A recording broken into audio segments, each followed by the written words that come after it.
हाँ जी, good afternoon ये सब लोग। मैं Audible. Yes, sir. Good afternoon, sir.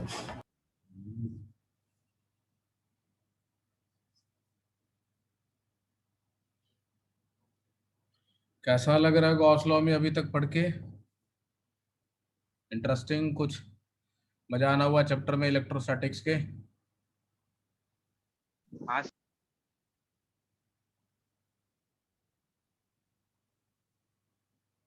ठीक है,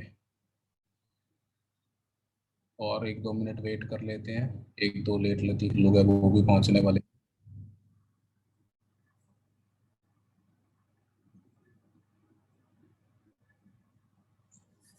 ठीक है जी, आज की क्लास में गॉस लॉ को आगे कंटिन्यू करेंगे और हम गॉस लॉ की हेल्प से एक स्फेरिकल चार्ज डिस्ट्रीब्यूशन के बारे में बात करेंगे। तो कुछ बहुत इंटरेस्टिंग एप्लीकेशंस हैं स्फेरिकल चार्ज डिस्ट्रीब्यूशन की। तो आज की क्लास में हम स्फेरिकल चार्ज डिस्ट्रीब्यूशन को लेकर डिस्कशन करने वाले हैं। तो बेसिकली मेरी जो डिस्कशन है वो एक यूनिफॉर्मली चार्ज्ड स्फेरिकल शेल और एक यूनिफॉर्मली चार्ज्ड सॉलिड स्फीयर के अराउंड चलने वाली है। तो देखते हैं गॉस लॉ की हेल्प से हम कैसे इनकी फील्ड्स को इन्वेस्टिगेट कर सकते हैं।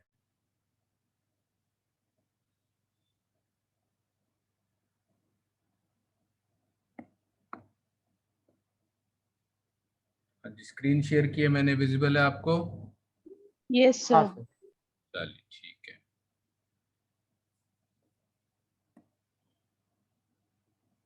तो हम field due to spherical charge distribution के बारे में बात करेंगे। And basically we will make use of Gauss law to find the electric field due to spherical charge distribution. तो मैं दो केसेस लेने वाला हूँ। पहला मैं केस लेने वाला हूँ यूनिफॉर्मली चार्ज्ड स्फेरिकल शेल। तो व्हेन आई से यूनिफॉर्मली चार्ज स्फेरिकल शेल, तो मतलब मैं स्पेस में चार्ज को एक स्फेरिकल लेयर की फॉर्म में डिस्ट्रीब्यूट करने वाला हूँ। लेयर दिमाग में रहनी चाहिए। तो हम एक स्पेस में एक लेयर ले रहे हैं और वो लेयर स्फेरिकल शेप में है। जैसे एक शीट होती है, तो एक शीट है बेसिकली सरफेस है जिसपे चार्ज फैला हुआ है और वो चार्ज स्फेरिकल शेप में है। मैं यहाँ पे फिर से ये बात बोलना चाहूँगा, शायद मैंने पहले भी बोली होगी, कि फिलहाल हम जो इलेक्ट्रिक फील्ड कैलकुलेट करने की कोशिश कर रहे हैं, इसमें हम किसी मटेरियल के बारे में नहीं सोच रहे हैं। We are not talking about conducting sphere और नॉन कंडक्टिंग स्फीयर। आपने मटेरियल के ऊपर फोकस नहीं करना है, आपको केवल चार्ज की डिस्ट्रीब्यूशन पे फोकस करना है कि चार्ज स्पेस में कैसे फैला हुआ है। And depending on the nature of the spread of the charge in the space, वो एक खास तरीके की इलेक्ट्रिक फील्ड जनरेट करने वाला है। तो हम वो इलेक्ट्रिक फील्ड यहाँ पे कैलकुलेट करेंगे और बाद में देखेंगे कि कंडक्टिंग ऑब्जेक्ट्स या नॉन कंडक्टिंग ऑब्जेक्ट्स में क्या होता है। तो फिलहाल हम बात कर रहे हैं कि यूनिफॉर्मली चार्ज स्फेरिकल शेल। तो आप ऐसे समझें कि एक मेरे पास स्पेस में एक लेयर ऑफ चार्जेस है which is in the form of a spherical surface. इस स्फेरिकल सरफेस का सेंटर सी, रेडियस इसका r, और केवल सरफेस पे चार्ज है। तो यहाँ पे वॉल्यूम चार्ज डेंसिटी डिफाइंड नहीं होगी, आपको केवल सरफेस पे चार्ज मिलने वाला है। मतलब प्रैक्टिकली एक बहुत ही थिन लेयर चार्जेस की। ठीक है, तो charge is present only at a distance r from the centre, और कहीं पर चार्ज नहीं है। And the total charge is q and we want to use Gauss law to find the electric field.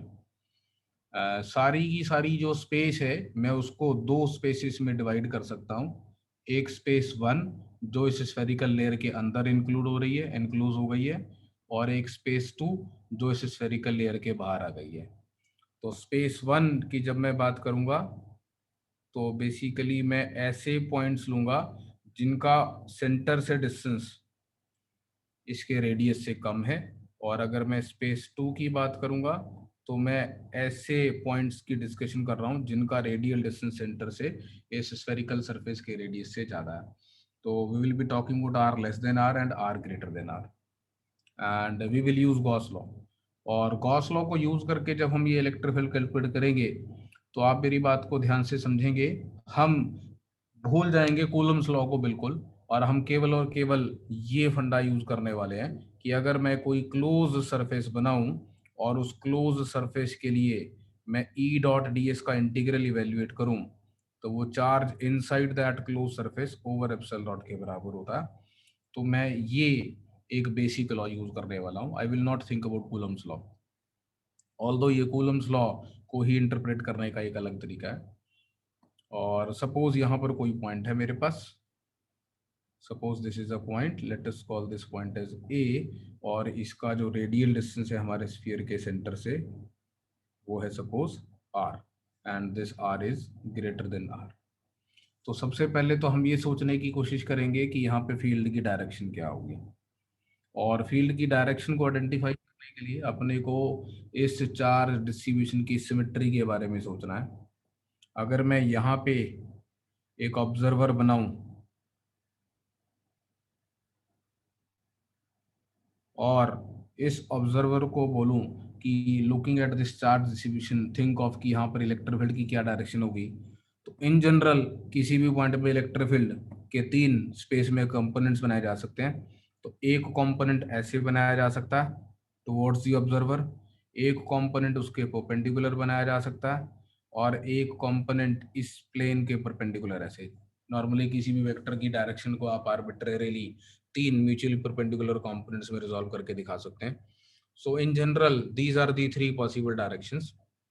अब आपने ये सोचना है कि इस चार्ज डिस्ट्रीब्यूशन की सिमेट्री से जो फील्ड की डायरेक्शन मेरे को यहाँ दिखाई दे रही है वैसी और कहाँ दिखाई नहीं देनी चाहिए, और वो सब आपस में मैच करना चाहिए कि नहीं मैच करना चाहिए। तो अगर मैं यहाँ पर, पहले तो आप ये समझो कि ये वाली फील्ड की डायरेक्शन मैं रेडियली आउटवर्ड देख रहा हूँ, तो अगर मैं स्फीयर को, ध्यान से सोचना, अगर मैं स्फीयर को ऐसे घुमा दूं तो क्या इस ऑब्जर्वर को पता चलेगा?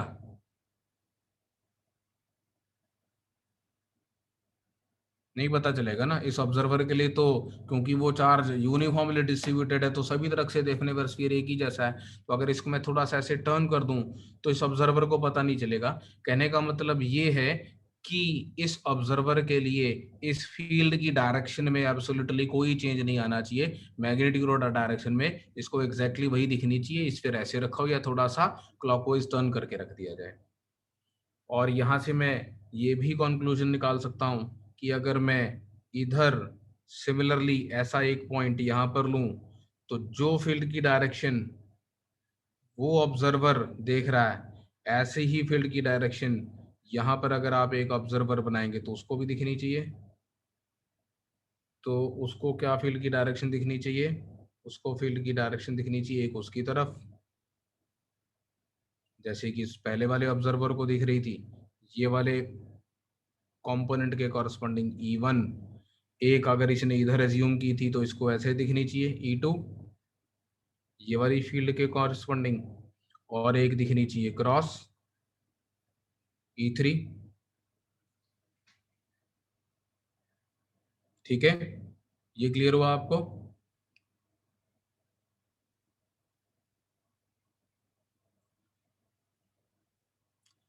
अब आप जरा यहां सोचें, ये वाला ऑब्जर्वर की बात करते हैं, this observer one. Observer one इस स्फीयर को देखकर कह रहा है कि एक फील्ड मेरी तरफ पॉइंट कर रही है और एक डाउनवर्ड पॉइंट कर रही है, इसके लिए E2 डाउनवर्ड है। ठीक है, ऑब्जर्वर वन कहेगा एक फील्ड मेरी तरफ पॉइंट कर रही है, एक फील्ड मेरे हिसाब से डाउनवर्ड पॉइंट कर रही है। यही ऑब्जर्वर को मैं इधर खड़ा करता तो ये कहता कि जैसे उस ऑब्जर्वर को एक फील्ड अपनी तरफ और डाउनवर्ड दिख रही है तो मुझे भी एक फील्ड इस तरफ और एक डाउनवर्ड दिखनी चाहिए। क्यों भाई? लेकिन ये वाली डायरेक्शन तो कॉन्ट्राडिक्टरी हो गई E2, क्योंकि अगर मैं स्फीयर को घुमा दूं और इस पॉइंट को दूसरी तरफ, इस पॉइंट को से बी को घुमाते घुमाते वहां पहुंचा दूं तो ये वाली फील्ड की डायरेक्शन तो इधर आने लग जाएगी। सो E2 is not possible actually. इसको ऐसे भी समझना चाहिए था आपको, थोड़ा सा प्रैक्टिकली सोचो कि आप इस स्फेरिकल चार्ज के सामने अगर खड़े हैं तो apart from the radially outward direction को छोड़ के बाकी की जो डायरेक्शन है E2 और E3, क्या इनमें कोई फर्क है क्या? ध्यान से सोचो। स्फीयर के सरफेस के पैरेलल का जो कंपोनेंट है उसके लिए कोई बायस नहीं होनी चाहिए ना कि वो इसी तरफ पैरेलल हो सकता है, वो पैरेलल तो किसी भी तरफ हो सकता था। The parallel component has to be unbiased. तो इनफैक्ट E2 और E3 ये तो कॉन्ट्राडिक्टरी है। E2 नहीं हो सकता, why E2, why should not it be E3? तो E2 और E3 नहीं होंगे। तो from this discussion what we can conclude is that there will be no E2 and there will be no E3।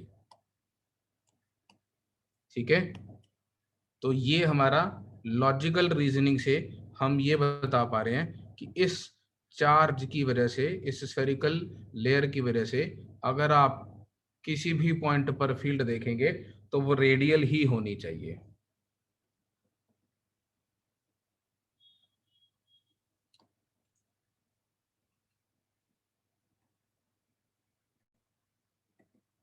और अगर मैं आर डिस्टेंस पे, are radius का एक स्फीयर बनाऊं, अगर मैं आर रेडियस का एक स्फीयर बनाऊं तो उस पूरे के पूरे स्फीयर पे सभी जगह पर इलेक्ट्रिक फील्ड की मैग्नीट्यूड सेम आनी चाहिए। दैट मीन्स अगर आप इस स्फेरिकल सरफेस पे, जो बाहर मैंने स्फेरिकल सरफेस बनाया इसको मैं गॉसियन सरफेस बोल देता हूँ, तो ये एक मेरा गॉसियन स्फीयर है। तो इस गॉसियन स्फीयर पे अगर मैं कोई भी पॉइंट लूं और वहां पे एक डीएस वेक्टर चूज करूं, तो आई कैन क्लेम कि ई और ds at all places will be parallel to each other.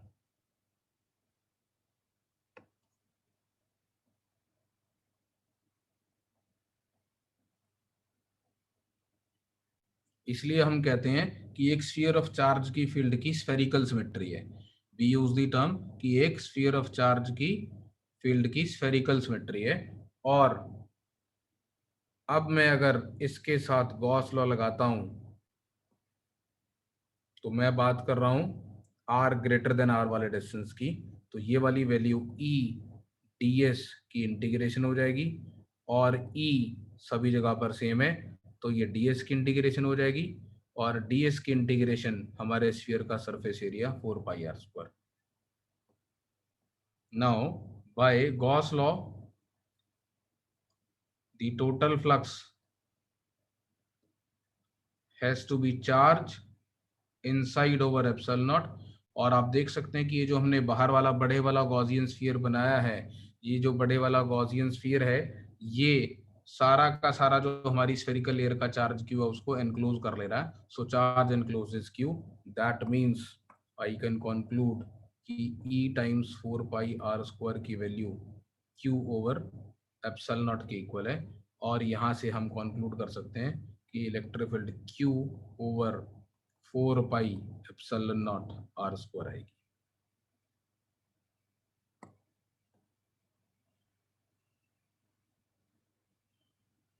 तो इंटरेस्टिंग फैक्ट क्या है कि जब आप एक स्फेरिकल लेयर ऑफ चार्ज की वजह से, एक uniform spherical layer of charge की वजह से इलेक्ट्रिक फील्ड निकालते हैं तो आपका सरफेस से डिस्टेंस मैटर नहीं करता, it only depends on the distance from the centre.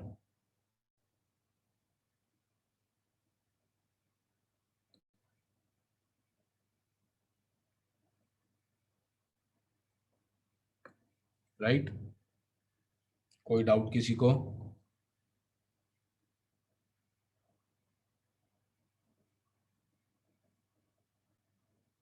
ठीक है जी, बढ़िया। अब बात करते हैं इसके अंदर वाले रीजन की। तो अब स्पेस 1 की बात करते हैं।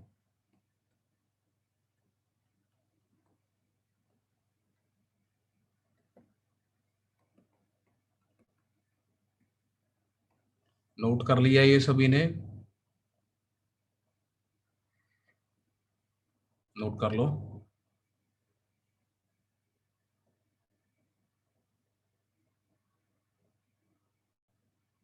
कर लो, कोई बात नहीं, वेट कर रहा हूं मैं।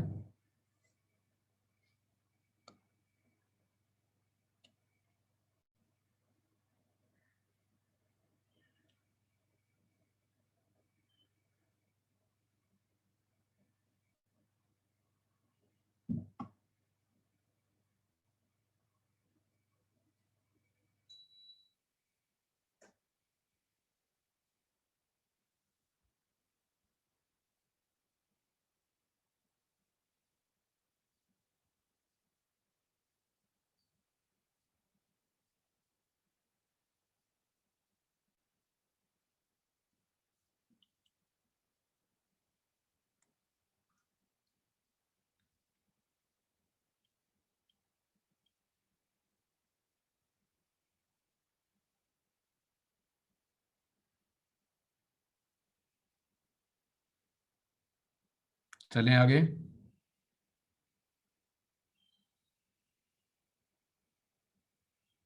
ठीक है जी, तो लेट अस मूव फर्दर, और अब हम इसके अंदर वाली स्पेस की बात करते हैं।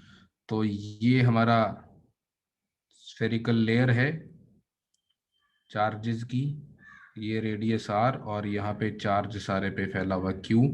और अब मैं इसके इनर स्पेस में कोई पॉइंट लेके वहां पे फील्ड निकालना चाहता हूँ। सो आई टेक अ पॉइंट से पी, और इसका डिस्टेंस सेंटर से आर।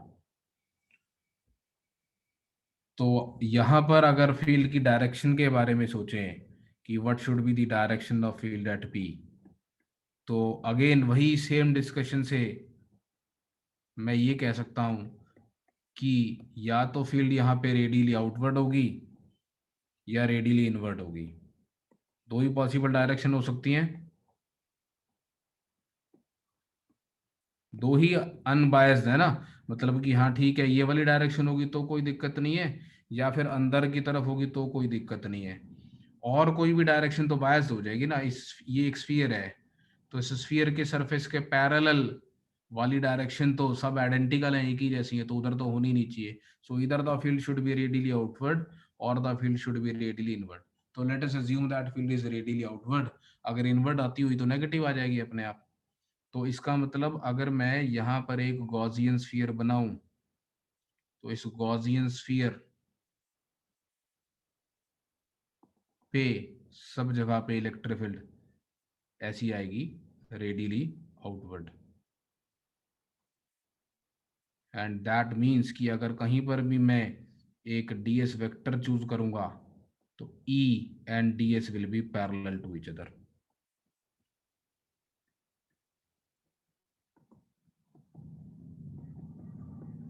और अगर मैं इसके लिए गॉस लॉ लगा दूं, integration E dot ds is equal to charge inside over epsilon not, तो इस गॉसियन स्फीयर के अंदर कितना चार्ज आ रहा है? 0। 0। तो चार्ज तो सारा बाहर है ना, अंदर तो कोई चार्ज ही नहीं है। तो इंटीग्रल E डॉट ds इसके लिए 0 आ रहा है। तो यहाँ पे इंटीग्रल E डॉट ds 0 आ रहा है। यहाँ पे मैं आपको ये चीज हाईलाइट करना चाहूंगा, note that this equation is not sufficient to conclude that E is 0। क्या आप कोई ऐसा एग्जांपल दे सकते हैं जिसमें E 0 ना हो फिर भी integral E dot ds 0? Perpendicular E vector and ds। नहीं, और कुछ बेहतर एग्जांपल? अगर मैं एक इलेक्ट्रिक डाइपोल ले लूं और उसके अराउंड एक गॉसियन सरफेस बनाऊं, तो क्या उस गॉसियन सरफेस से सब पॉइंट पे इलेक्ट्रिक फील्ड 0 आएगी? अगर एक माइनस क्यू ले लूं, एक प्लस क्यू ले लूं, और इसके अराउंड एक गॉसियन सरफेस बना लूं, तो क्या इस गॉसियन सरफेस के लिए इलेक्ट्रिक फील्ड 0 आएगी? नहीं आएगी। हमें मालूम है इलेक्ट्रिक डाइपोल की फील्ड तो 0 नहीं होती। लेकिन इस पे कहीं पर भी आप ds चूज करें और वहां पे इस डाइपोल की वजह से फील्ड लिख के integral E dot ds include करें, तो by Gauss law it must be the total charge enclosed over epsilon not. तो इंटीग्रल E डॉट ds तो 0 आ रहा है, लेकिन E तो 0 नहीं है। तो this is not sufficient to conclude that E 0। But यहां पर ये जो मेरा स्फीयर वाला केस है, मेरा जो E डॉट ds है वो केवल E ds के इक्वल है। रीजन बीइंग E और ds पैरेलल है। अगर E है तो वो पैरेलल होगा, ये मैं ऑलरेडी बोल चुका हूं। तो if E exists then it is parallel to ds by the symmetry of the charge distribution, and E ds का इंटीग्रल 0 यानी E टाइम्स इंटीग्रेशन ds 0 है। That means E times 4 pi r square 0 है। तो यहां से मैं conclude कर सकता हूं कि E 0 है। ये डेरिवेशन बहुत इंपॉर्टेंट है, आपको समझ में आना चाहिए कि देर आर सर्टेन सर्कमस्टांसेस जिसकी वजह से अंदर इलेक्ट्रिक फील्ड 0 आ गई। और ये चीज मैं दोबारा से बड़े अच्छे से हाईलाइट करके आप लोगों को बताना चाहूंगा, इस चीज को नोट कर लें। The electric field due to a uniform spherical layer of charge at points inside the space enclosed by it is 0.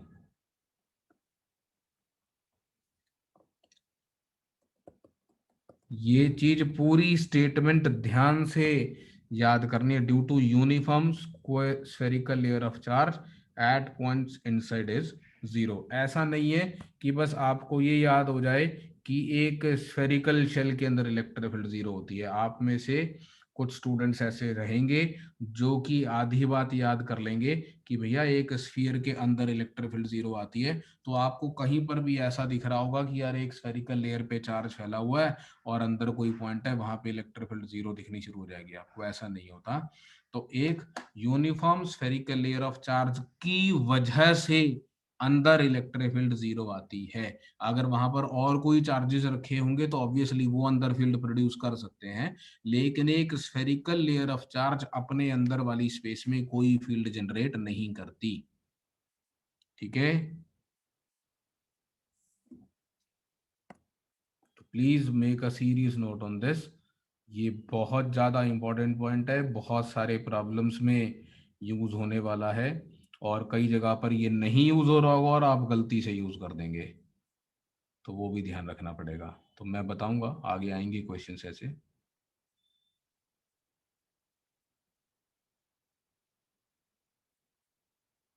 हाँ जी, नोट कर लो ध्यान से. ये ऊपर वाला पार्ट जहाँ मैंने डायग्राम बनाया था, सबसे पहले ये वाला जितना स्क्रीन पे अभी लिखा हुआ ध्यान से नोट कर लो, फिर मैं स्क्रॉल डाउन करता हूँ.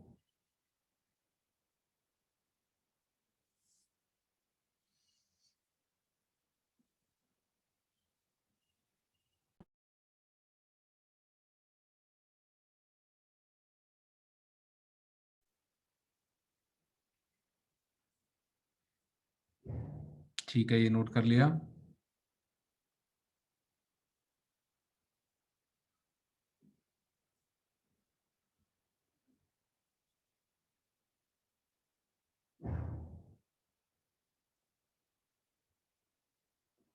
ठीक है,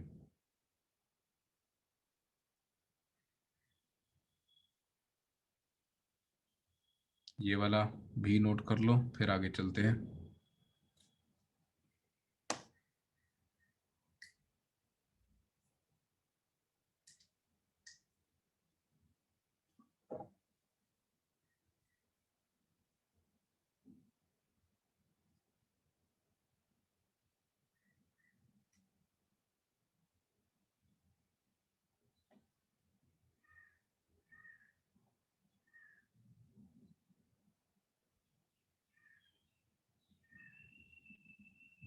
सर आप एक सेकंड फिर से ऊपर जा सकते हैं? जी, क्या रह गया? सर हो गया. सो लास्ट लिखना था लाइन. Thank you sir. ये वाला पार्ट कर लिया सभी ने नोट?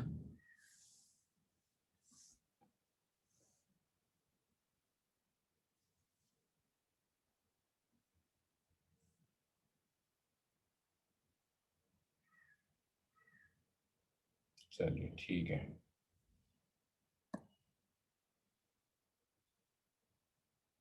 सर आप एक बार फर्स्ट पेज पे जाइए मार्च का. फर्स्ट पेज, बिल्कुल ये वाला. सर उसके टॉप पे. हाँ जी, हाँ सर एक सेकंड.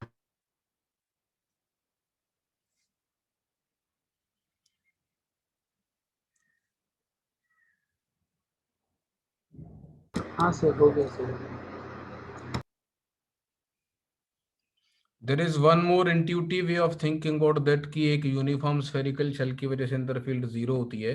ये आप लोगों ने पहले डिस्कस भी किया हुआ है, मैं उसको दोबारा से बात करना चाहूंगा बिकॉज उसमें कुछ और भी इंटरेस्टिंग बातें हैं.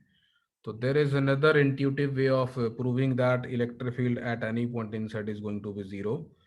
अगर ये यूनिफॉर्मली चार्ज है तो आप लोगों ने मुझे बताया भी था शायद कि सॉलिड एंगल से आपने ऐसा प्रूव किया हुआ है.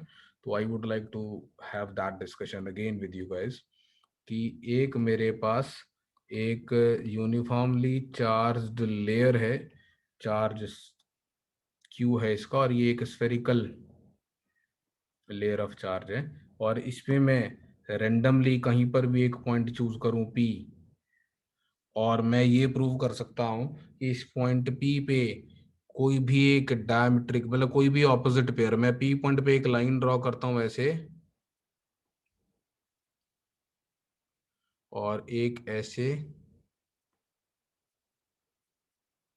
तो एक एरिया छोटा सा डिफरेंशियल एरिया ds यहाँ रहा होगा, एक छोटा सा डिफरेंशियल एरिया यहाँ रहा होगा, और ये ds1 लिख लेते हैं, इसको ds2 लिख लेते हैं, और इस ds1 का जो मीन डिस्टेंस है P पॉइंट से वो r1, और ds2 का जो मीन डिस्टेंस है वो r2। तो P पॉइंट पे एक इलेक्ट्रिक फील्ड ds वाले चार्ज की वजह से आएगी, और वो आ जाएगी Q over 4πr² times ds। ये हो गया हमारा ds1 के ऊपर आने वाला चार्ज, इसको मैं सिग्मा लिख लेता हूँ। सिग्मा हमारे स्फीयर की, स्फेरिकल लेयर की surface charge density, that means charge on a unit area. तो सिग्मा इज Q/4πr²।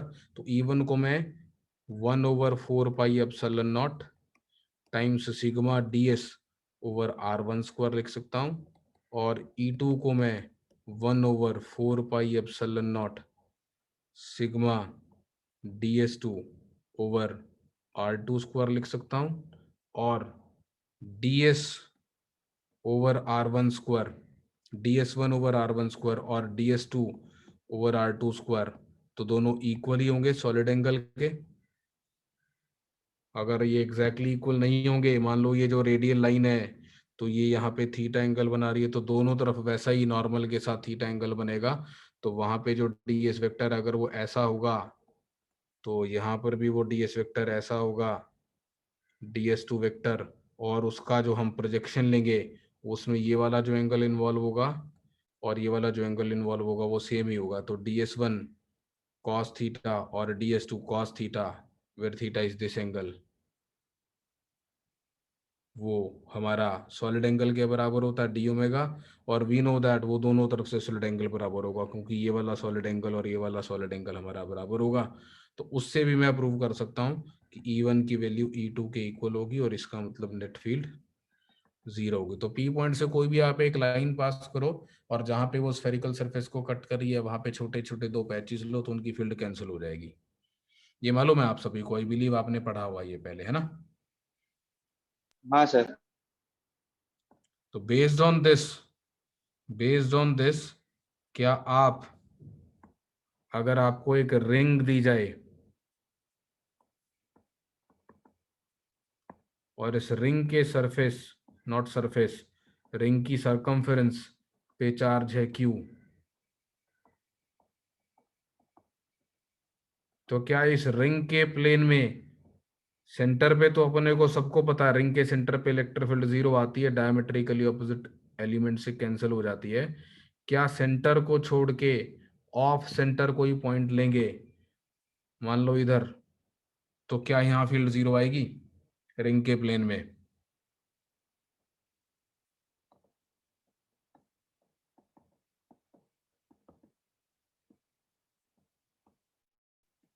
किधर आएगी? टुवर्ड्स C और अवे फ्रॉम C?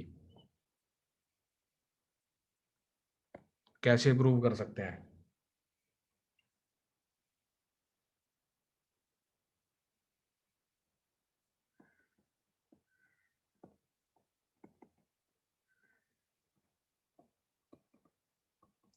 तो मैं आपसे पूछ रहा हूं, क्या ये 0 होगी या रेडियली इनवर्ड होगी या फिर रेडियली आउटवर्ड होगी? रेडियली इनवर्ड मतलब टुवर्ड C, और रेडियली आउटवर्ड मतलब अवे फ्रॉम C। क्या लग रहा है?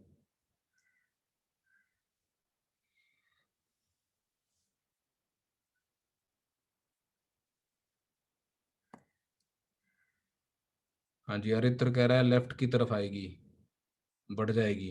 तो स्फीयर में क्यों नहीं ऐसा हो रहा था? स्फीयर में क्यों नहीं बढ़ रही थी? तू कह रहा राइट में जाने पर लेफ्ट की तरफ लगने वाली फील्ड बढ़ जाएगी, तो स्फीयर में तो नहीं बढ़ रही थी, स्फीयर में तो कैंसिल हो रही थी। सर उधर जो वो होता है क्या, सॉलिड एंगल होता है, वो ds bye are R1 square होता है ना, तो वो मतलब कैंसिल कर रहा था इसमें तो बस। आपको ऐसे जस्टिफाई करना चाहिए कि सर आप एक लाइन ऐसे ड्रॉ करो, एक लाइन ऐसे ड्रॉ करो, ये आर्क लेंथ DL1 और ये आर्क लेंथ DL2 दोनों सेम एंगल सबटेंड कर रही होंगी, डी थीटा और डी थीटा। अब P पॉइंट पे जो E1 फील्ड आएगी वो K DQ1 over R1 square आएगी लेफ्ट की तरफ, और जो E2 फील्ड आएगी वो आएगी DQ2 चार्ज की वजह से K DQ2 over R2 square right की तरफ। अब DQ1 लैम्डा टाइम्स DL1 के बराबर होगा, where lambda is the charge per unit length of the ring, जो दोनों तरफ सेम आने वाली है, और DQ2 लैम्डा टाइम्स DL2 के बराबर होगा। तो अगर मैं इसमें प्लग इन कर दूं ये वैल्यूज, तो E1 की value K lambda DL1 over R1 square आ जाएगी। इसमें से DL1 ओवर R1 को डी थीटा लिख सकते हैं, तो K lambda D theta over R1 आ जाएगी। और सिमिलरली E2 की value K lambda D theta over R2 आ जाएगी। तो क्योंकि R1 R2 से छोटा है तो E1 E2 से बड़ा आएगा, hence the net field will B radially inwards.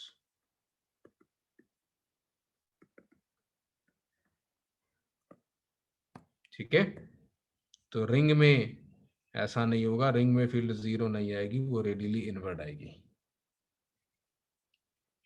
ये क्लियर?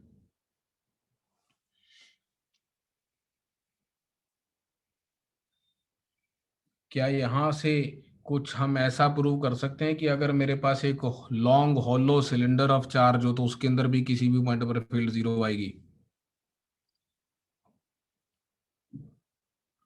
पहले तो ये नोट करो सब लोग। हाँ जी, ये वाला नोट किया है, ये जो मैंने ये जस्टिफिकेशन दी थी आपने पहले से पढ़ी हुई है, जस्ट आई वुड रिकमेंड कि दोबारा से नोट कर लें, कोई हर्ज नहीं है।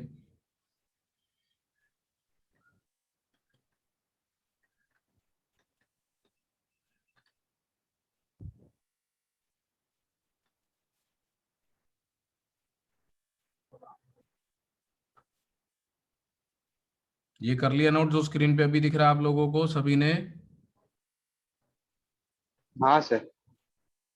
ठीक है जी, हाँ जी, तनब कर ले नोट, कोई बात नहीं बेटा, बता दिया करो कि हाँ मैं नोट कर रहा हूँ, कोई टेंशन थोड़ा।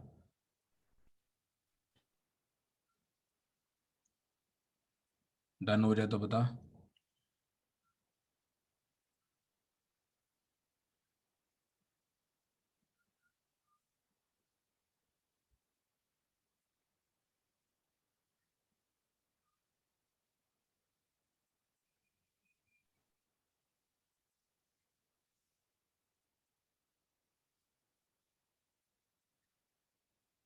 चलूं आगे तनब? सर वो थीटा इक्वल कैसे आया? हाँ सर। इक्वल कैसे आया ये भी बताना पड़ेगा यार, मुझे तो बताना चाहिए था। तो ये रेडियल लाइन के लॉन्ग होगा डीएस वेक्टर, और इधर से ये वाली रेडियल लाइन के लॉन्ग होगा डीएस वेक्टर। हाँ ये सर। रेडियस है, ये भी रेडियस है, तो ये वाला एंगल और ये वाला एंगल बराबर होंगे कि नहीं होंगे? हाँ सर। हाँ। मुझे बता देना चाहिए था पहले ही कि ये देखो ये दोनों एंगल बराबर होंगे आइसोसेलेस ट्रायंगल की वजह से। ठीक है,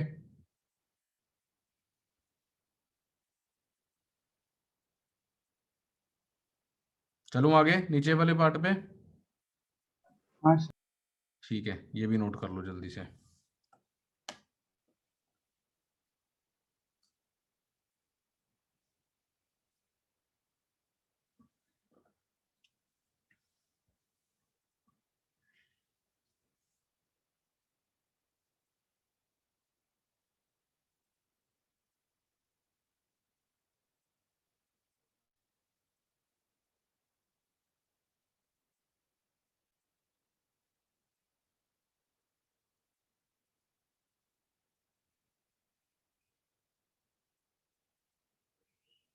बता देना मुझे हो जाए तो।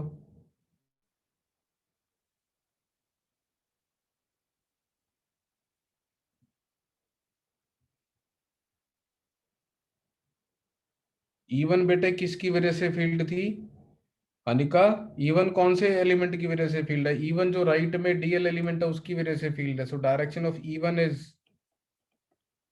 Towards left and direction of E2 is towards right, है ना?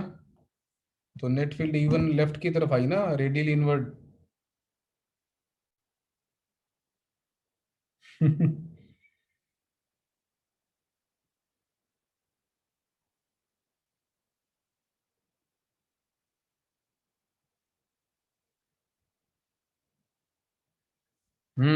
इसमें एक हम ये भी कैलकुलेट करते हैं कि अगर रिंग के प्लेन में एक चार्ज को स्लाइटली साइडवेज डिस्प्लेस कर दिया जाए तो उसका ऑसिलेशंस का टाइम पीरियड कितना होगा। ये नोट कर लिया तो उसकी डिस्कशन भी करते हैं एसएचएम वाली चीज की, वो भी इंटरेस्टिंग है।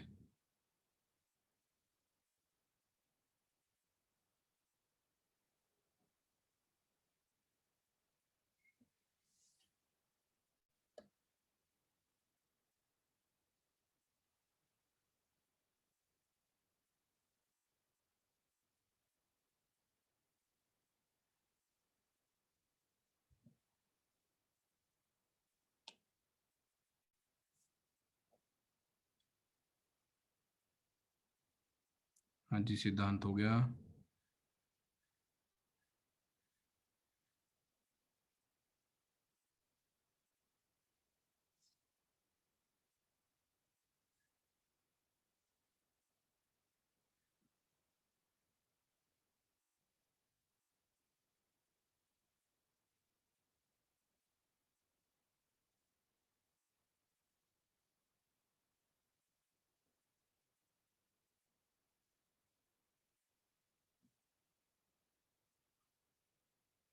ठीक है, अब यहाँ पे दो चीजें मुझे और डिस्कस करनी है। एक तो आरित्र ने याद दिलाया एक क्वेश्चन कि अगर एक रिंग है तो एक क्वेश्चन ये रहता है जो आपने बिल्कुल किया हुआ होगा कि एक रिंग है, यूनिफॉर्मली चार्ज है Q, और इसके सेंटर पे अगर कोई नेगेटिव चार्ज रखा जाए तो वो इक्विलिब्रियम में रहता है, और with respect to displacements along the axis of the ring उसका इक्विलिब्रियम स्टेबल होता है। और अगर उसको मैं x लेस देन r से डिस्प्लेस कर दूं तो वो SHM एग्जीक्यूट करता है ना? अपने को इलेक्ट्रिक फील्ड देखनी आती है एक्स डिस्टेंस पे रिंग के लिए, K/Q/x/r² प्लस x² 3/2, जो कि अप्रॉक्सीमेटली KQX/r³ बन जाती है। और अगर मैं फोर्स देखूंगा तो वो -KQ² आ जाएगी, जिससे आप टाइम पीरियड ऑफ ऑसिलेशंस निकाल सकते हैं, ना? हाँ सर। तो अगर मैं इस रिंग के प्लेन में एक चार्ज पार्टिकल को ऑसिलेट करवाना चाहूं तो पॉजिटिव चार्ज रखना पड़ेगा, क्योंकि रिंग के सेंटर से बाहर की तरफ जाने पर पॉजिटिव चार्ज को रेडियली इनवर्ड फील्ड देखने को मिलने वाली है। तो इसके सेंटर पे अगर वो रखा हुआ है तो उस पे फोर्स 0 है। अगर मैं उसको सेंटर से y डिस्टेंस डिस्प्लेस कर दूंगा तो उस पे नेट फोर्स इधर आ जाएगी, and that net force will be Q times E। तो क्या आप प्रूव कर सकते हैं कि अगर y लेस देन r है तो SHM होगा, और उसका टाइम पीरियड कैलकुलेट कर पाएंगे क्या आप?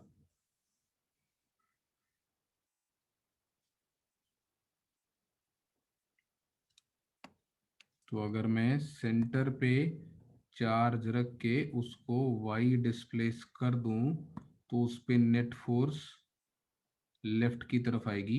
पॉजिटिव चार्ज के लिए स्टेबल इक्विलिब्रियम होगा, ये भी +Q है और सेंटर पे भी मैंने +Q रख दिया। आप डिफरेंट भी ले सकते हैं दोनों चार्जेस को। और अब ये तो दिख रहा है कि हाँ इसका इक्विलिब्रियम स्टेबल है, बट क्या हम ये प्रूव कर पाएंगे कि y लेस देन r के लिए ये ऑसिलेट करेगा।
क्या ट्राई कर रहे हैं?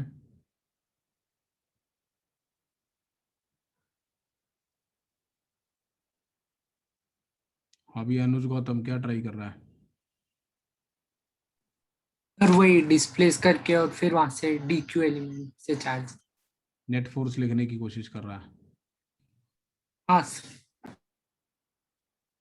This is going to be mathematically very heavy for you guys कि आप इसको डिस्प्लेस करके और उसके बाद रिंग की वजह से वहां पे नेट इलेक्ट्रिक फील्ड निकाल लें using the basic idea of Coulomb's law.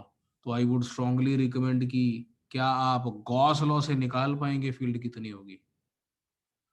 अगर मैं रेडियली आउटवर्ड वाई डिस्टेंस से डिस्प्लेस कर दूं तो वहां पे क्या हम गॉस लॉ से कैलकुलेट कर पाएंगे कि नेट फील्ड कितनी होगी? थोड़ा सा कॉम्प्लेक्स है। I will give you the idea. We will use Gauss law.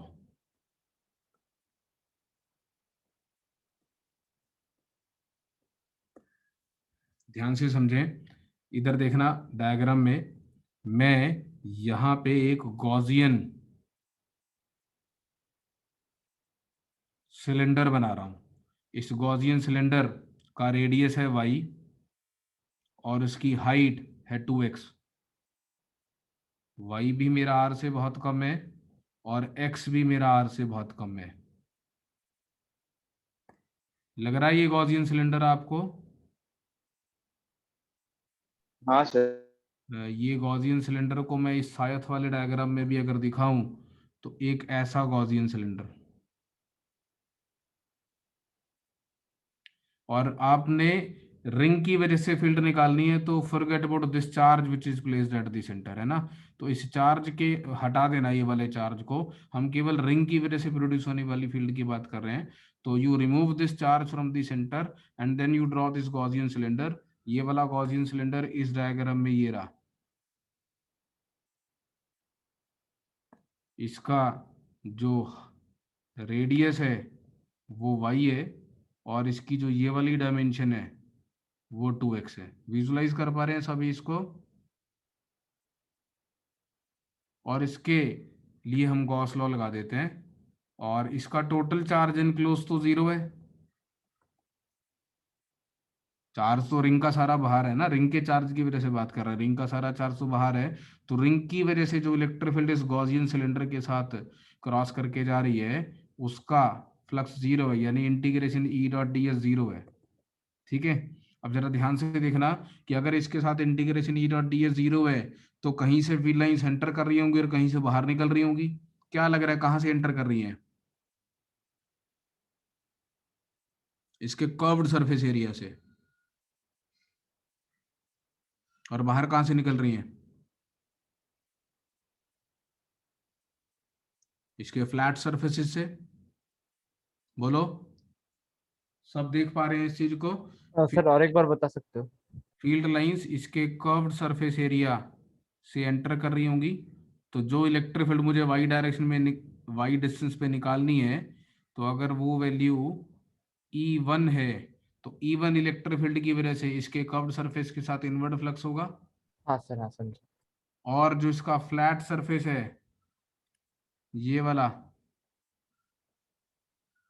इसका जो फ्लैट पार्ट है वहां से फील्ड लाइंस बाहर निकल रही होंगी, और वो जो बाहर निकलने वाली फील्ड है वो ये होगी, क्यों भाई, E2। तो -E1 into 2πr into 2x, ये इसका कर्व्ड सरफेस एरिया से आने वाला अंदर की तरफ फ्लक्स हो गया, प्लस E2 की वजह से इतना फ्लक्स दोनों तरफ से फील्ड लाइंस बाहर जा रही होंगी ना, राइट साइड से भी लेफ्ट साइड से जा रही होंगी, तो E2 इंटू πx² इंटू 2, और ये 0 के इक्वल होना चाहिए। तो यहां से E1 की value E2x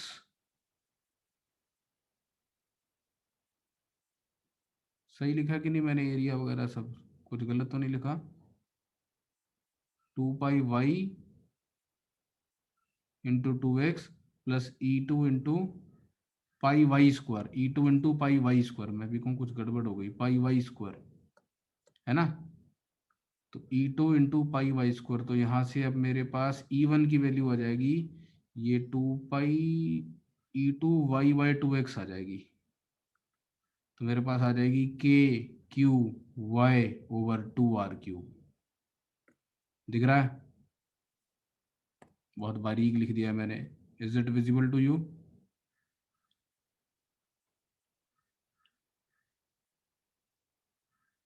so we can find the time period. तो नेट इलेक्ट्रिक फील्ड आ गई मेरे पास KQy/2r3, वो भी अंदर की तरफ है, वो तो पता ही है। तो नेट फोर्स -KQ² y/2r3 आ गई, and this force is proportional to y, and the proportionality constant is KQ² y/2r3। Time period of SHM 2π√m/k होता है, and k is KQ², sorry y नहीं आएगा यहाँ पे, ओवर 2r3, ऐसा answer.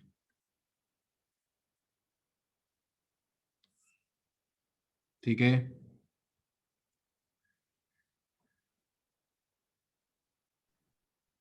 Sir आप वापस समझा सकते हो क्या? मैं आपको दोबारा से एक डायग्राम बना के दिखा देता हूँ।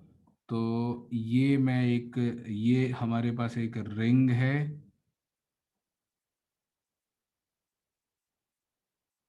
इस रिंग के सेंटर से x डिस्टेंस ऊपर अपने को where axis less than r, अपने को फील्ड मालूम है KQx/r3, और मैं ये कैलकुलेट करना चाहता हूँ कि y डिस्टेंस इधर where y is less than r field कितनी होगी। इसके लिए मैं क्या कर रहा हूँ, एक ऐसा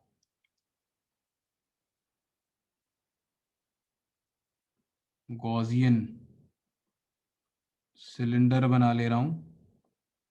इसकी हाइट बहुत ज़्यादा नहीं है, मैंने केवल डायग्राम क्लियर दिखाई दे इसलिए बहुत ज़्यादा बनाया। इसमें x भी लेस देन r है, और y भी लेस देन r है, और r हमारी इस रिंग का रेडियस है। तो इसके फील्ड लाइंस यहाँ से अंदर जा रही होंगी, और यहाँ से बाहर निकल रही होंगी, और इस गॉसियन बॉक्स का टोटल चार्ज इनक्लोज 0 है, तो इसका टोटल फ्लक्स 0 होना चाहिए। तो अंदर जाने वाली फील्ड लाइन की वजह से फ्लक्स होगा -E1 इंटू उसका curved surface area. Curved surface area निकालने के लिए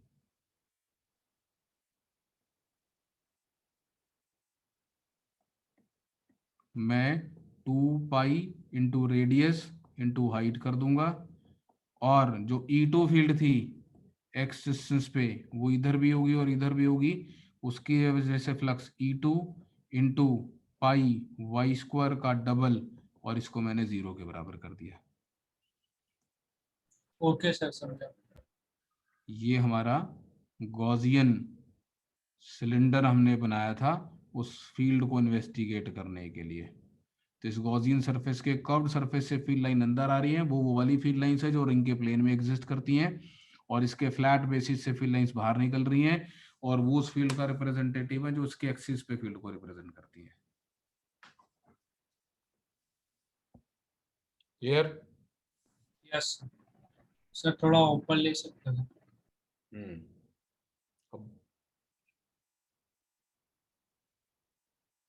और नहीं सर।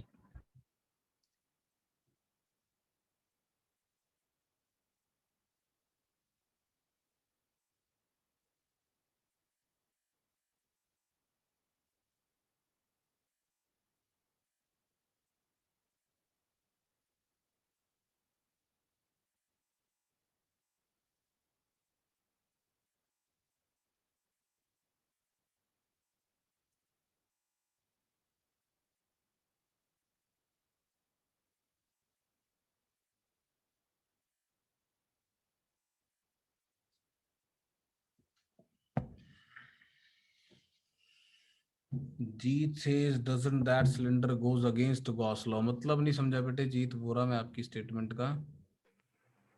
सर वो दो जो प्लेन सरफेसेस हो गए वो दोनों में से दोनों में इलेक्ट्रिक फील्ड लाइंस तो आउटवर्ड जाएगी, तो फिर वो कैंसिल नहीं होगा क्या? कैंसिल हो गई मतलब? सर तो फिर मतलब टोटल हाँ, फ्लक्स तो मैं जीरो नहीं होगा ना? ये वाले प्लेन सरफेस का एरिया वेक्टर बनाऊंगा तो इधर बनेगा, हाँ सर। और नीचे वाले प्लेन सरफेस का एरिया वेक्टर बनाऊंगा तो वो नीचे की तरफ बनेगा। तो दोनों से तो फ्लक्स आउटवर्ड ही है ना यार, हाँ सर। तो कैंसिल कैसे हो गया? सर तो फिर पर सिलेंडर के अंदर कोई चार्ज नहीं है तो फिर फ्लक्स जीरो होना चाहिए ना? वो तो मैंने सबसे पहले लिखा है यार, flux has to be zero. तो फिल लाइन सेंटर भी तो कर रही है ना इसके कर्व्ड सरफेस से। हाँ हाँ सर, समझा। कहाँ खो गया तू?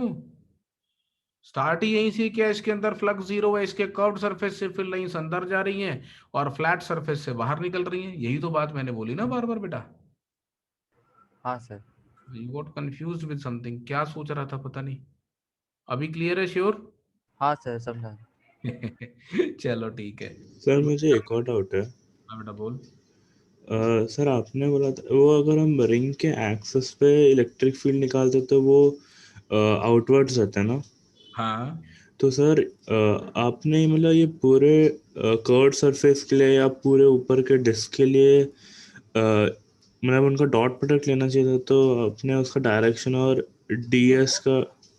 अंडर दिस अप्रोक्सीमेशन चल रही है ना सारी, ये सारा रिजल्ट केवल तभी वैलिड है when I am talking about x and y both very very less than r, है ना। हाँ सर ठीक ये है। फाइनाइट साइज दिखाया है मैंने ताकि आप डायग्राम को विजुलाइज कर सके, आपने बिल्कुल सही बोला। बाकी सब जगह पे ई ऐसी नॉर्मली थोड़ा आ रहा होगा, but that is valid only when x and y are both less than are.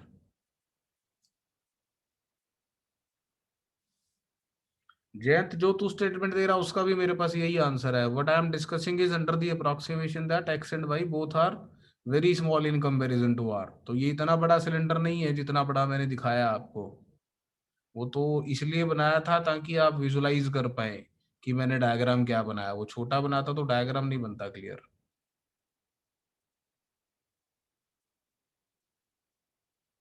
हाँ जी, और तनव ऊपर से कहाँ पर क्या नोट करना है बेटे, क्या रह गया? सर नहीं, ये हो गया। ठीक है, सभी ने नोट कर लिया। प्रतिष्ठा, अनन्या, क्लियर है आप सभी को? Yes, sir. चलिए ठीक है।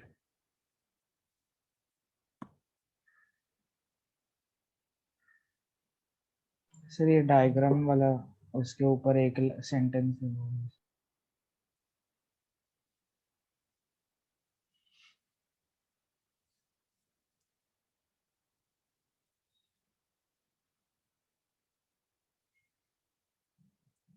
ठीक है, तो जैसे हमने ये प्रूव किया कि एक हॉलो स्फीयर ऑफ चार्ज के अंदर फील्ड जीरो आती है सॉलिड एंगल का आइडिया लगा के, और एक रिंग में प्रूव किया कि जीरो नहीं आती है, क्या आप इसी तरीके की रीजनिंग से। हाँ जी बेटा, नोट कर लिया ना? चल पढ़ो ना अभी आगे। हाँ सर। तो क्या आप इसी तरीके की रीजनिंग से ये प्रूव कर सकते हैं the electric field at any point inside a uniformly charge hollow cylinder is zero?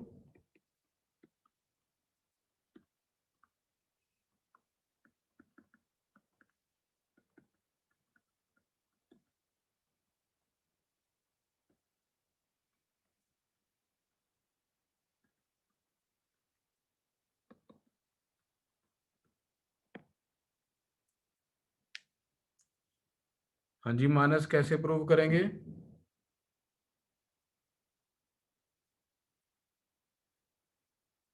Sir एक गॉसियन सिलेंडर ही बना लेंगे अंदर। ठीक है, तो ये मेरा एक चार, नहीं नहीं, मैं वो गॉस लॉ से नहीं प्रूव करने को बोल रहा हूँ, जैसे वो सॉलिड एंगल वाली आइडिया से प्रूव किया था ना, वैसे कह रहा हूँ। अच्छा सर, हाँ सर, फिर नहीं क्या? गॉस लॉ से नहीं, वो तो मैंने लेक्चर शेयर किया हुआ, तुमने देखा होगा जरूर। तो इसके सरफेस पे चार्ज है केवल, और हम प्रूव करना चाहते हैं ये इनफाइनाइट लॉन्ग सिलेंडर अगर है तो इसके अंदर कोई भी पॉइंट होगा hollow long cylinder of charge, इसके अंदर कोई भी पॉइंट अगर होगा तो उस पे फील्ड जीरो होगी। तो जैसे वो हॉलो स्फीयर में सॉलिड एंगल से, हाँ जी, सर वैसे स्पीयर में क्या वैसे ही कर सकते ना ये? गॉस लॉ से ना, नहीं सर, सॉलिड एंगल से। हाँ सॉलिड एंगल से करो। सर हम लोग जब ऐसा बोलते हैं ऐसा सिलेंडर, हॉलो सिलेंडर, तो हम लोग मतलब नहीं मानते उसको कि क्लोज्ड होगा वो। मेरा जो जब मैं एक long hollow cylinder term use कर रहा हूं तो उसके एंड्स तो दिख ही नहीं रहे अपने को। हाँ सर, लॉन्ग होगा तो नहीं होगा। हाँ, तो we are talking about a long hollow cylinder, ठीक ओके है। Sir. Infinite long cylinder of charge. तो इस infinite long cylinder of charge को अगर मैं इसका क्रॉस सेक्शन बनाऊं तो ऐसा, और इस क्रॉस सेक्शन पे ऐसे चार्ज मुझे दिख रहा है। और इसमें इंटरेस्टिंग क्या है, ध्यान से जरा डायग्राम को देखना, मैप करने की कोशिश करना। मैं यहाँ पे सेंटर से हटके कोई पॉइंट ले रहा हूँ, और इस पॉइंट पे ऐसे मैं जैसे पहले लाइंस ड्रॉ की थी,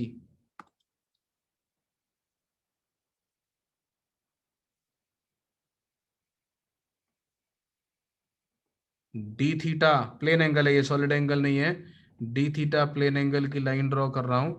और ये जो लाइन है ये यहाँ पे एक आर्क DL1, और यहाँ पे एक आर्क DL2 सबटेंड करेगी। और अगर मैं इस पॉइंट पर इस DL1 एलिमेंट की वजह से फील्ड देखना चाहता हूँ तो ध्यान से समझना, ये DL एलिमेंट इस डायग्राम में मैं बनाने की कोशिश कर रहा हूँ। तो इस डायग्राम में ये DL1 वाला जो एलिमेंट है,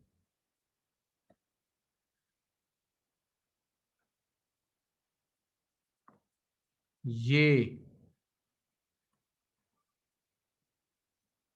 ऐसे एक इनफाइनाइट लाइन चार्ज है जिसकी ये वाली लेंथ DL1 है, दिख रही है, ज्यादा लाइट हो गया वो DL1 ये वाली।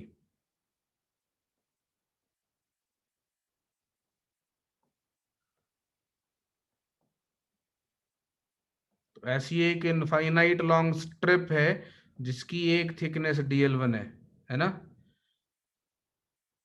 और अगर इसकी ये वाली लेंथ ऑल दो वो वेरी लॉन्ग है, सपोज ये लेंथ L मान लूं, तो इसका surface area L times DL1 होगा, इनटू सिग्मा कर देंगे तो इसका चार्ज आ जाएगा, डिवाइडेड बाय L कर देंगे तो इसका चार्ज पर यूनिट लेंथ आ जाएगा। तो इसका जो लैम्डा है वो सिग्मा टाइम्स DL1 आ जाएगा। और मुझे मालूम है कि एक इनफाइनाइट लाइन चार्ज की फील्ड 1/r के प्रोपोर्शनल होती है। तो अब जो E1 आएगी वो lambda by 2 pi epsilon not R1, और लैम्डा को क्या लिखेंगे, सिग्मा टाइम्स DL1। और सिमिलरली E2 की वैल्यू हो जाएगी सिग्मा टाइम्स DL1, और E2 हो जाएगा sigma times DL2 over 2 pi epsilon not R2। And clearly DL1 over R1 is equal to DL2 over R2, and therefore E1 will be equal to E2, और zero हो जाएगा। तो एक long uniformly charged hollow cylinder है, तो उसके अंदर भी किसी भी पॉइंट पर आप फील्ड निकालेंगे तो वो जीरो आने वाली है।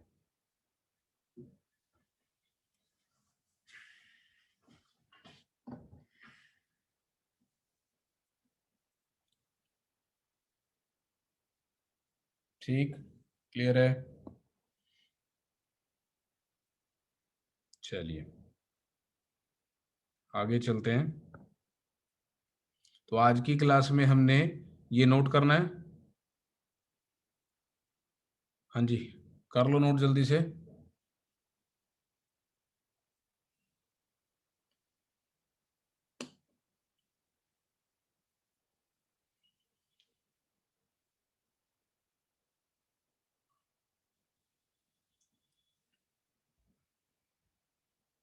और इसके लिए यूनिफॉर्मली चार्ज सिलेंडर होना चाहिए, सिग्मा सब जगह सेम होना चाहिए। सिग्मा कैंसिल हो गया ना, तो इनफाइनाइट लॉन्ग चार्ज सिलेंडर, और मैं यूनिफॉर्मली चार्ज्ड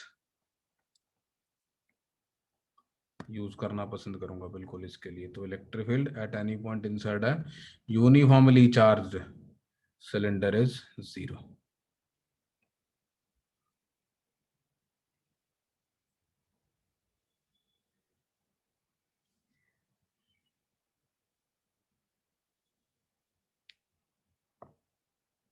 हाँ जी, नोट कर लिया सभी ने, चलें आगे। सर एक मिनट।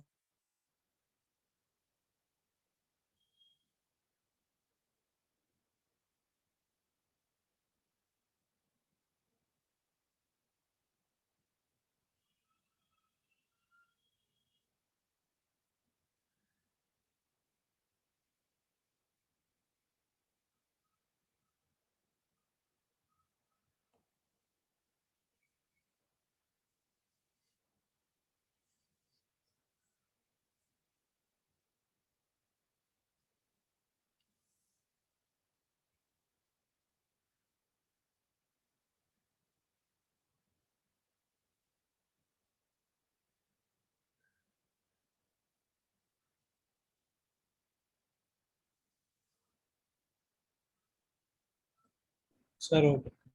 ठीक है,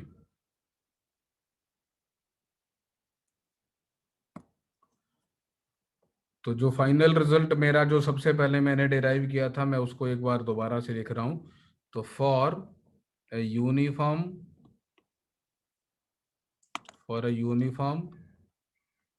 layer, uniform spherical layer of charge with radius r centered at O with a total charge Q, the electric field is given as 0 for points whose distance from point O is less than r, and Q over 4 pi epsilon naught r square for r greater than r। तो एक piece wise function की तरह इसको हम लिखते हैं, where r is the radial distance of any point from the center। और इसको इनफैक्ट ऐसे भी वेक्टर फॉर्म में भी लिख सकते थे, ये आर कैप आना चाहिए था। अगर इसको वेक्टर फॉर्म में लिखना है तो आर कैप, तो r cap is the magnitude of r vector is less than r, magnitude of r vector is greater than r cap is the position vector of any point drawn from the center।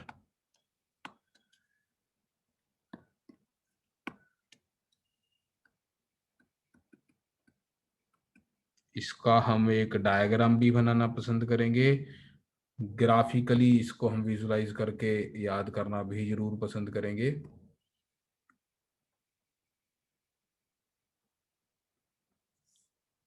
So electric field का plot against are, तो 0 से लेकर capital R तक ये graph 0 रहेगा। R is equal to R पे हमारे graph में डिसकंटिन्यूटी है, जस्ट लेस देन आर पे इलेक्ट्रिक फील्ड 0 है, जस्ट ग्रेटर देन आर पे वो वाली value Q over 4 pi epsilon not r square है, which is also sigma over epsilon naught, where sigma is the surface charge density, और ऐसा graph. ठीक है, sigma is Q by 4 pi r square.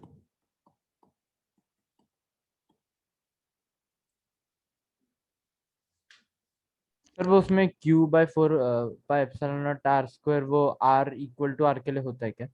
नहीं, r is equal to r पे आप समझो ना, इसकी कौन पूछ रहा था पहले तो ये बताओ। सर आदित्य। इसकी लेफ्ट हैंड लिमिट और राइट हैंड लिमिट बराबर नहीं ना? हाँ सर। क्यों भाई? सर मतलब वहां पे सिचुएशन कैसा होगा उसका? डिसकंटिन्यूअस फंक्शन है ना, it is not defined at r is equal to r, इधर you can give its value at r less than r और you can give its value just r greater than r। तो r tends to r negative और r tends to r positive पे value लिख सकते हो, है ना? जैसे हाँ tan सर। हाँ 90 डिफाइंड नहीं है, tan 90 डिफाइंड नहीं है, लेकिन अगर थीटा टेंड्स टू 90 नेगेटिव है तो इनफाइनाइट आएगा, थीटा टेंड्स टू 90 पॉजिटिव है तो माइनस इनफाइनाइट आएगा, राइट? हाँ सर। हाँ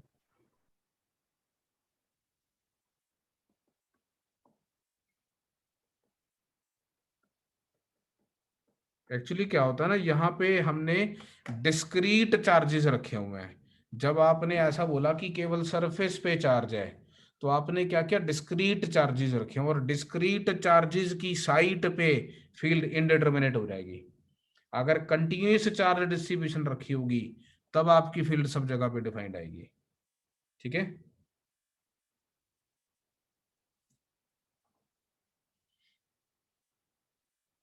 ये ग्राफ बना लिया सभी ने? सर आपने अभी भी क्या बोला, डिस्क्रीट है तो?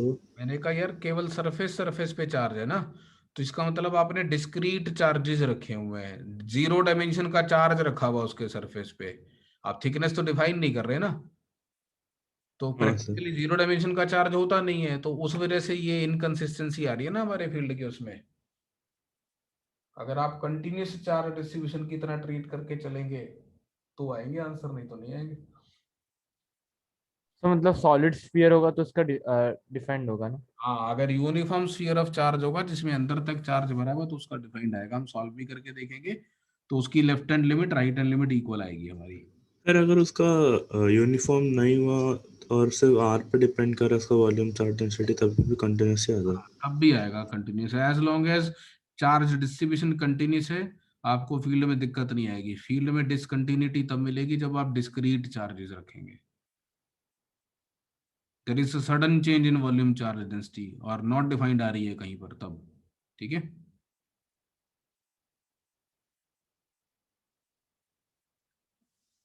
क्वेश्चन है आप लोगों के लिए एक, सर थोड़ा ऊपर ले सकते हो ग्राफ? हाँ जी।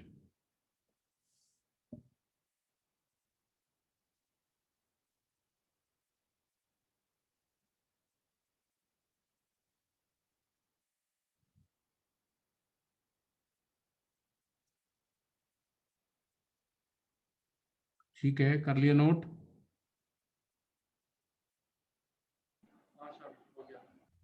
ठीक है,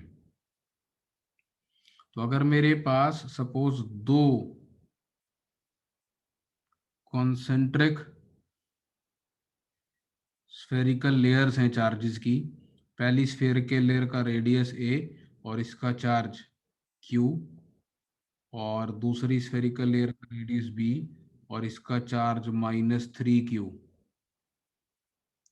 तो आपने एक तो मुझे पीस वाइज फंक्शन लिख के दिखाना है, electric field at a point whose position vector with respect to centre is r। तो एक पॉइंट चूज कर लो whose position vector is r,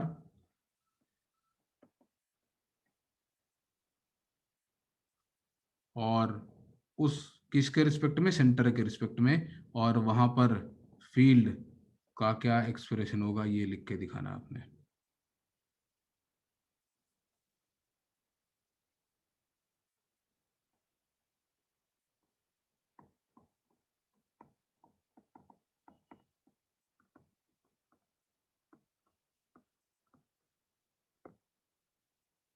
तो r इज the position vector of any point with respect to the centre, charge केवल surface पे फैला हुआ है। आप मुझे इलेक्ट्रिक फील्ड का फंक्शन लिख के दिखाएंगे और मुझे एक ग्राफ से उसका प्लॉट बना के दिखाएंगे कि कैसे उसकी स्ट्रेंथ वेरी कर रही होगी। If you need to choose a sign convention you may choose a sign convention. Radially outward field को पॉजिटिव और रेडियली इनवर्ड फील्ड को नेगेटिव से रिप्रेजेंट करेंगे। तो सर वो बाहर वाली डिस्क पे -3q है +3q है? -3q है। हाँ सर।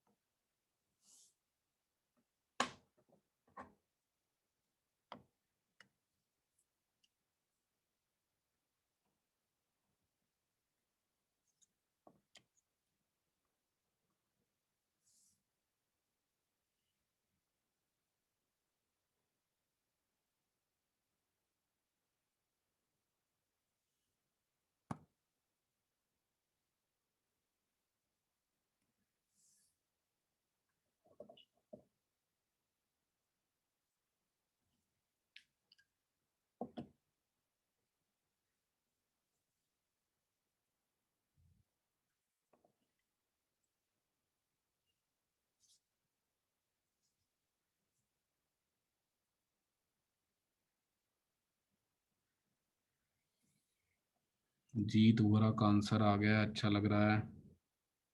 एक ग्राफ बना दे इसका, ग्राफ बना के ग्रुप पे डाल।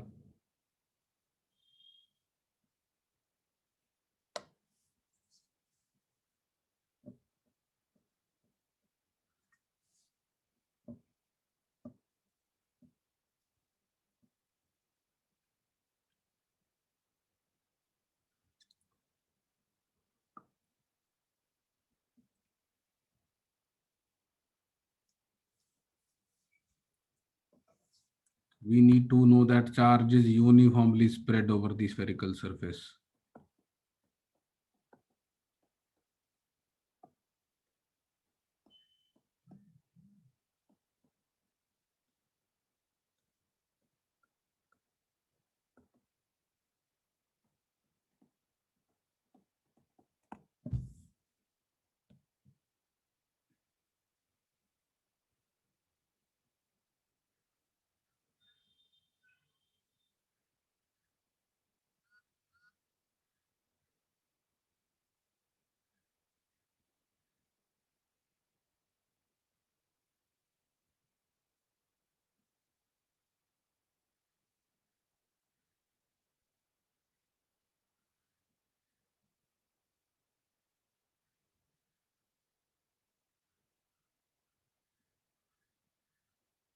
सर हाँ जी, सर ऊपर वाले स्फेरिकल लेयर के केस में इलेक्ट्रिक पोटेंशियल भी डिफाइन नहीं होगा r equal to r. Electric potential सब जगह डिफाइंड होता है। इलेक्ट्रिक पोटेंशियल एक पॉइंट की प्रॉपर्टी नहीं होती। इलेक्ट्रिक पोटेंशियल एक इन्फिनिटी से किसी पॉइंट तक आने में जो टोटल वर्क डन होता है उसको रिप्रेजेंट करता है ना। तो इलेक्ट्रिक ऐसा दिक्कत नहीं आती। सर इसको डिफरेंशिएट करके नहीं लिख सकते? लिख लेंगे। जरूरी थोड़ा कि फंक्शन कंटिन्यूअस हो तो उसका डेरिवेटिव भी कंटिन्यूअस होगा। क्यों? अगर कोई कंटिन्यूअस है तो उसका डेरिवेटिव कंटिन्यूअस होना तो जरूरी नहीं है। हाँ सर।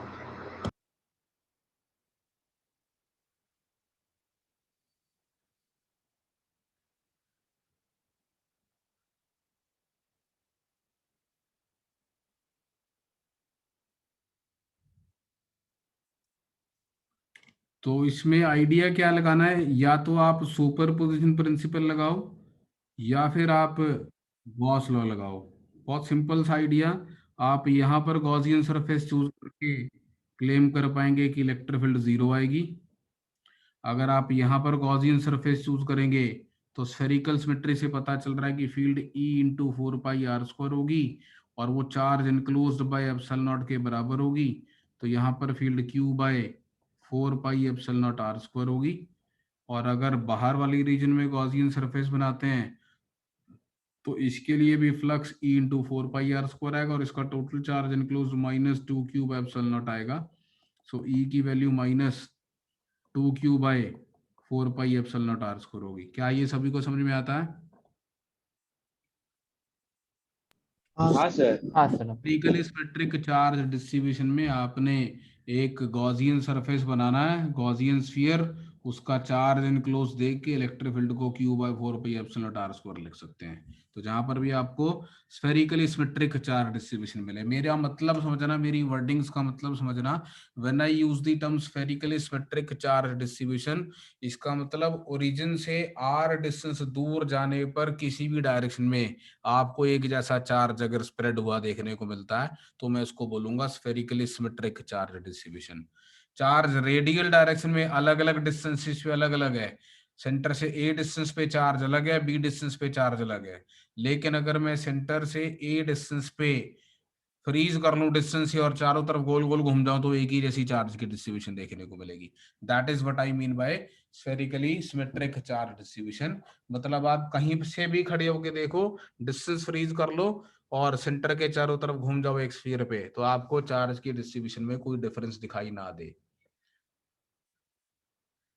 और इसका अगर ग्राफ बनाएंगे तो इसका ग्राफ कैसा आएगा?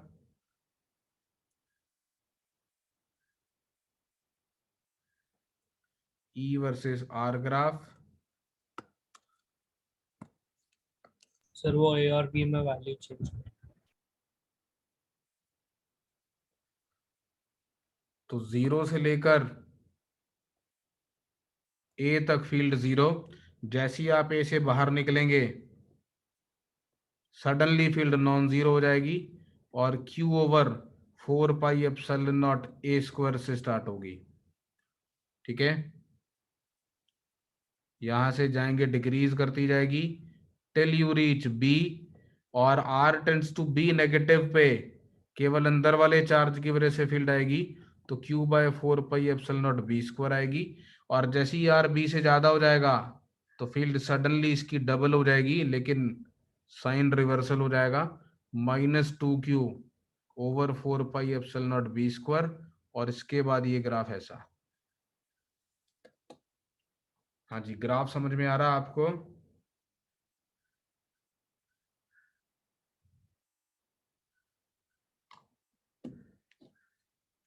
सभी को क्लियर है? सिद्धांत और हाँ भी? और भी आज आवाज नहीं आई पूरी क्लास में तुम्हारी, है कि नहीं? है तो सही, क्लास में मिसिंग है। सुपर्णा भी है क्लास में, सुमंशु, रथ, प्रतीक्षा, पता ही नहीं चल रहा है ये लोग क्लास में है कि नहीं। You are unable to mute और अनम्यूट, सॉरी है।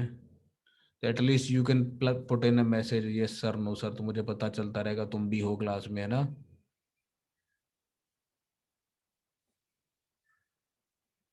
चलिए ठीक है, कोई डाउट किसी को कुछ पूछना है?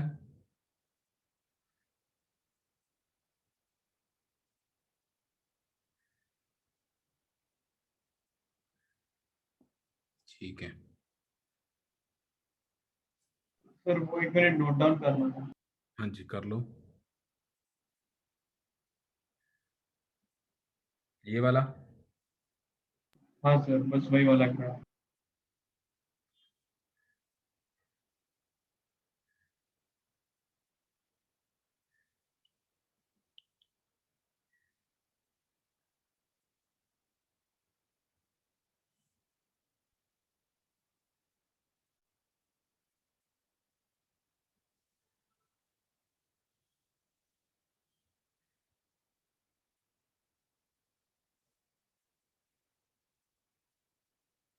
डन।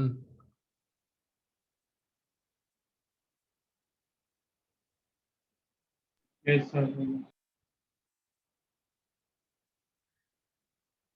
चलिए ठीक है, अब बात करते हैं कि यूनिफॉर्म स्फीयर ऑफ चार्ज की।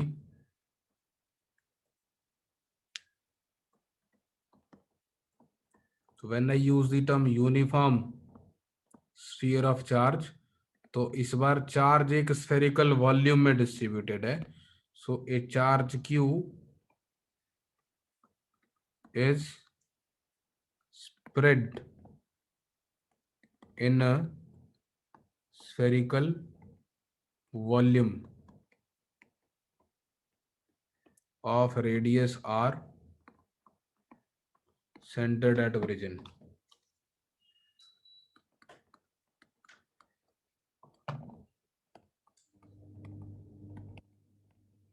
हम इस चार्ज डिस्ट्रीब्यूशन को रो से भी डिफाइन कर सकते हैं, and rho is Q over 4 pi epsilon not, sorry rho is Q over 4/3 pi r cube. तो आप ऐसे भी कह सकते हैं कि एक चार्ज डिस्ट्रीब्यूशन है स्पेस में जिसकी वॉल्यूम चार्ज डेंसिटी कांस्टेंट है, लेकिन वो वॉल्यूम चार्ज डेंसिटी जो है वो, इसको रो नॉट लिख लेता हूं, या वो फिक्स्ड है, कितनी, Q over 4/3 pi r cube for r less than equal to r, and it is 0 for r greater than r।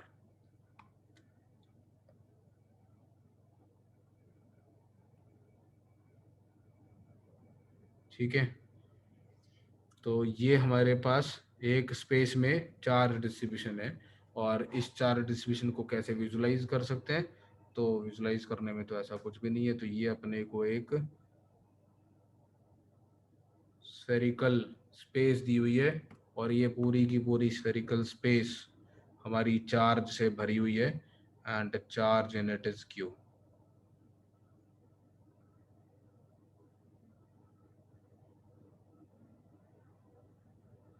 ठीक है, स्फेरिकल स्पेस के सेंटर को हम ओरिजिन मान रहे हैं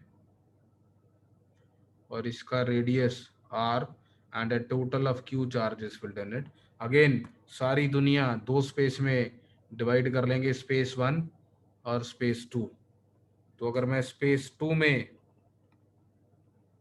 फील्ड निकालने की कोशिश करूंगा तो मैं स्पेस 2 के लिए बोलूंगा जो मेरा रेडियल डिस्टेंस है वो r से ज़्यादा है, मतलब मैं ओरिजिन से r डिस्टेंस पे फील्ड निकाल रहा हूँ और ये जो डिस्टेंस r है ये स्फीयर के रेडियस से ज़्यादा है। तो जैसा मैंने यूनिफॉर्मली चार्ज शेल में बोला था कि फील्ड की डायरेक्शन आइडेंटिफाई करोगे तो पक्की बात है कि बाहर की तरफ आएगी। और अगर आप यहाँ पर एक गॉसियन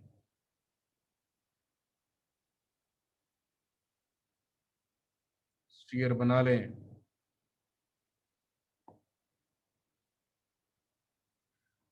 तो इस पे कहीं पर भी आप ds ड्रॉ करेंगे तो ds वेक्टर भी फील्ड की डायरेक्शन में ही आएगा। तो अगर मैं इसको इंटीग्रेट करूंगा ई डॉट डी एस से तो क्या बनेगा, तो ई डॉट डी एस का इंटीग्रल ई इंटू 4πr² बनेगा और ये जो मैंने गॉसियन सरफेस बनाया इसका टोटल चार्ज इनक्लोज तो पूरे स्फीयर के चार्ज क्यू के बराबर ही हो जाएगा। तो आंसर बिल्कुल वैसा ही आना है। क्या आंसर आएगा, KQ/r²। तो integral e dot d s must be equal to charge enclosed by epsilon not और ये इंटीग्रल ई इंटू 4πr² आने वाला है इक्वल्स Q/एप्सिलॉन नॉट। सो ई की वैल्यू Q/4πε0r²। ठीक है,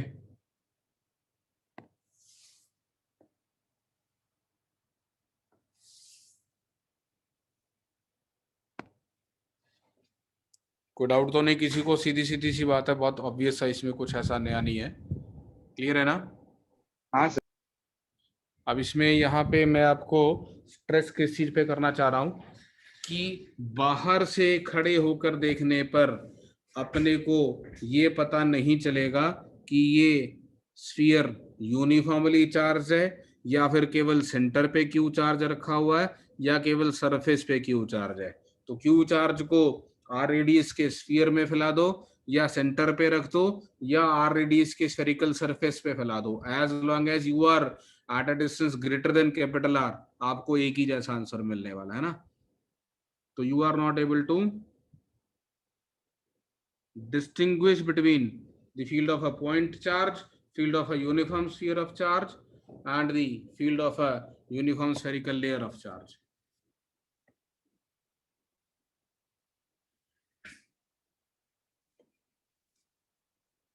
इसको वेक्टर फॉर्म में लिख लेते हैं।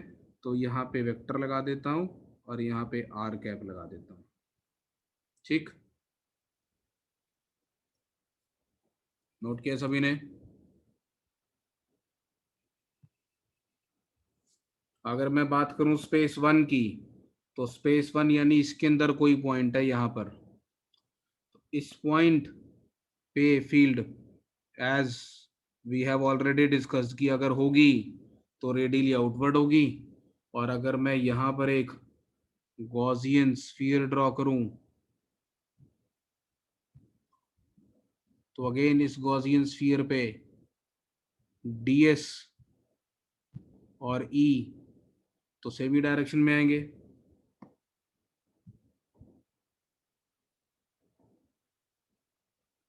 तो स्पेस 2 पे अगर मैं integral e dot d s is equal to charge enclosed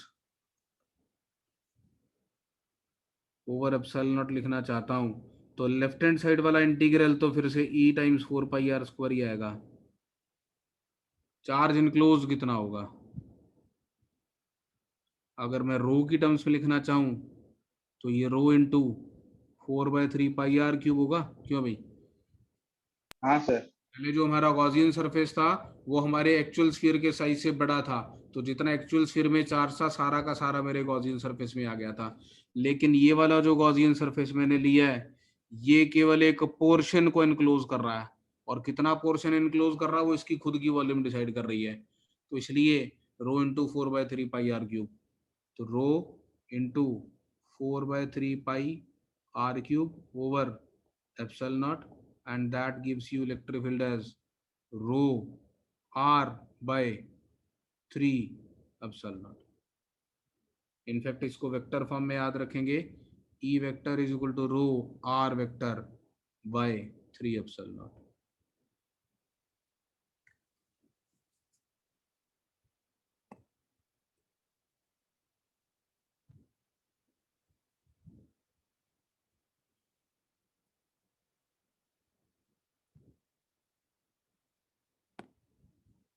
कोई डाउट?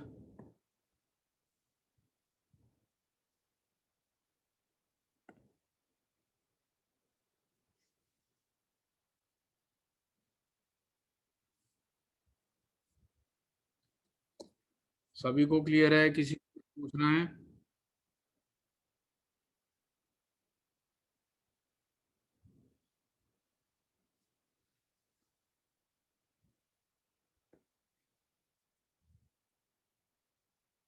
तो अगर मैं इसको ग्राफिकली प्लॉट करने की कोशिश करूं, पहले इसका पीस वाइज फंक्शन बना देता हूं। तो electric field will be rho r vector over 3 epsilon naught if r vector magnitude is less than capital R, and it is q over 4 pi epsilon naught r square times r cap for r vector having magnitude greater than r। और मैं इस result को रो को replace करना चाहूंगा। रो को क्या लिख सकते हैं? चार्ज अपॉन वॉल्यूम, क्योंकि रो यूनिफॉर्म है। ये वाली वैल्यू अगर इसमें प्लग इन कर दूं तो बताना जरा क्या बनेगा। ये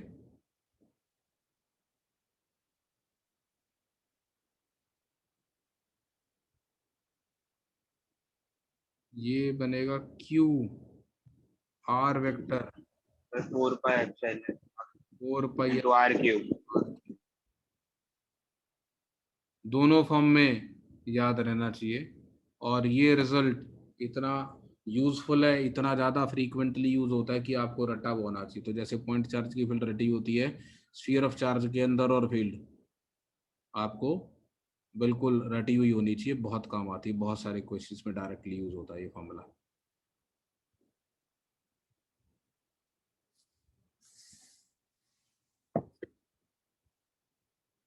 क्लियर है सभी को? नोट कर लिया सबने?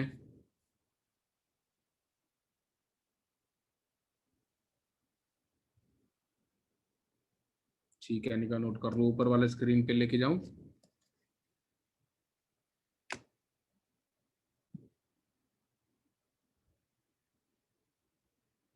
ये भी जरूर लिखना रो की वेरिएशन कैसी है। हाँ जी, यहाँ से बताओ कुछ मिस हुआ इतने पोर्शन पे, या नोट कर लिया तो नीचे स्क्रॉल करूंगा फिर मैं।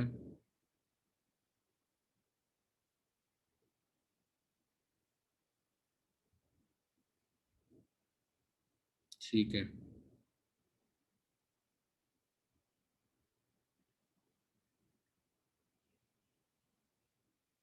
यहाँ पे स्पेस 1 नहीं है, मैंने गलती से स्पेस 2 लिखा हुआ है।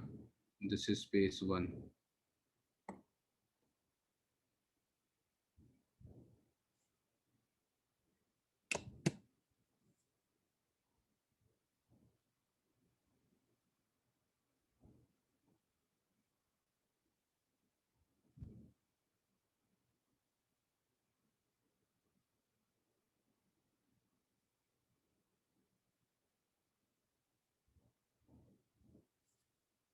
ठीक है, नोट कर लिया। नीचे चले, ये वाला पीस वाइज फंक्शन की तरह भी लिख लो इसको।